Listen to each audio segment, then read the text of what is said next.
Olá, gente boa. Nos meus tempos de faculdade, os estudantes de esquerda liam muito. Eles eram intelectualizados, eram dados, dedicados à leitura, carregavam livros. Sim, senhores.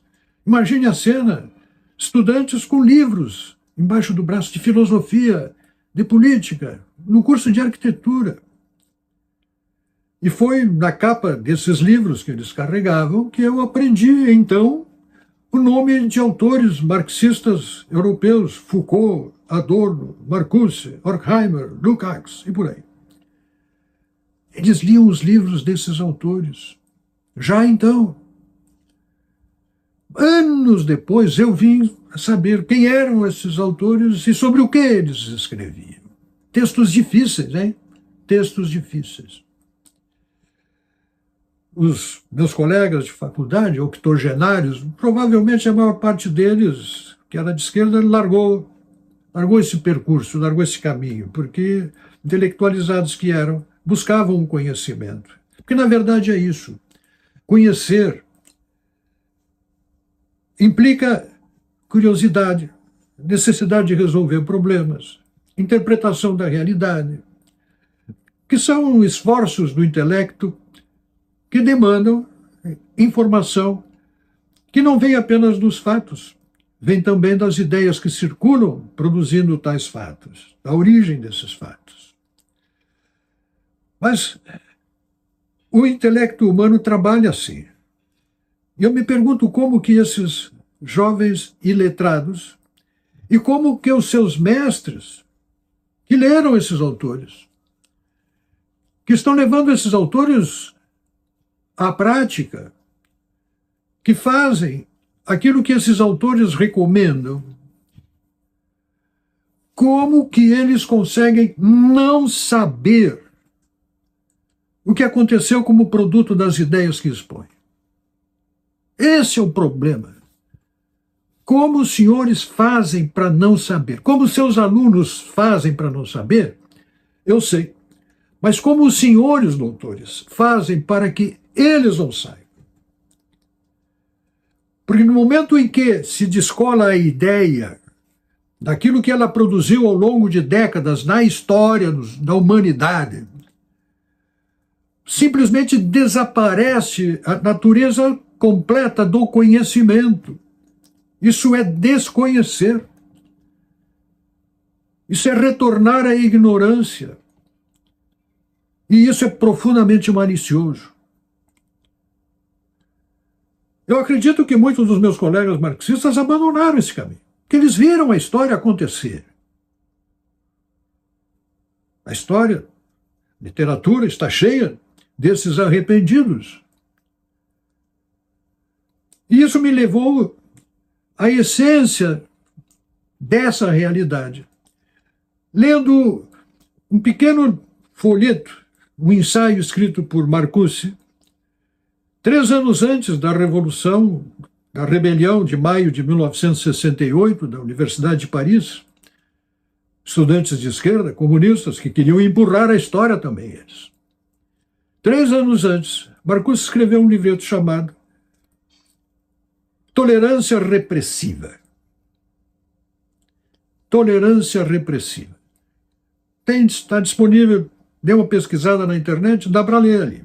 Um texto difícil, mas um texto fácil de compreender seu objetivo. Marcuse diz, textualmente, afirma, reiteradas vezes, que não se pode produzir a tolerância ampla sem intolerância.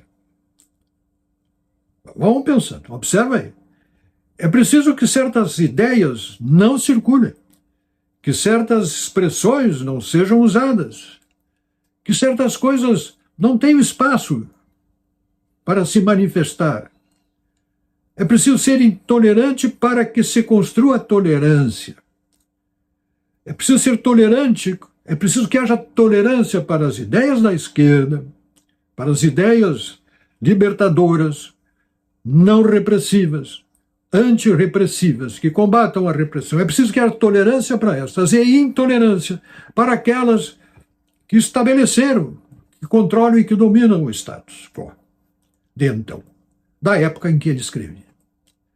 Mas é exatamente o que está acontecendo no Brasil hoje por esses senhores que dizem estar empurrando a história, e eles aplicam rigorosamente as lições de Marcuse sobre a intolerância em relação a todos aqueles que deles divergem, passam a ser tratados como adversários, como rivais, para usar a palavra de um ministro do Supremo Tribunal Federal. Rivais. No campo das ideias, intolerância que tem custado muito para muitos. E é pela aplicação das ideias de Marcuse, nesta pequena obra, Tolerância Repressiva, é que nós vivemos sobre a repressão que temos. É isso que explica a perseguição às redes sociais, a caça à liberdade nas redes sociais. É isso que explica o politicamente correto. É isso que explica todo o empenho em controlar a linguagem. É preciso que certas palavras não sejam ditas. Assim afirmava Marcuse. É por isso que, então, mãe virou parturiente. É por isso que os veteranos de uma universidade recebem os seus calouros nus. E esse ato é considerado perfeitamente normal porque é expressão de uma manifestação, seja lá do que for. É por isso que numa outra universidade, uma moça, um trans, ou o que seja, fez uma apresentação e um show exibindo seu traseiro para o público, desde cima da mesa onde se manifestava. É por isso que essas coisas acontecem num espaço amplo de tolerância. E é por isso que tanta gente perde sua rede social, sofre censura prévia, não pode se manifestar. Um deputado da tribuna diz algo que desagrada e passa a sofrer os incômodos decorrentes de uma investigação. É por isso que, em contrapartida, numa outra universidade, os estudantes decidiram rezar nos intervalos da aula e o Ministério Público lá de Pernambuco quer saber que negócio é esse. Abriu uma investigação. E é por isso que vêm as narrativas descolando a história, dando à história um feitio que é absolutamente tolerante com todas as barbáries que são devidas às ideias que defendem. É daí a perseguição às escolas cívico-militares. Daí considerar os valores conservadores como um discurso de ódio. E daí, por fim, meus caros, Lula, presidente da República. Não preciso dizer mais, né? Pense nisso. Meu nome é Percival Pugina, quero meu país de volta. Não solto a ponta da corda e peço a Deus que abençoe a nação brasileira, livrando-a de todo o mal.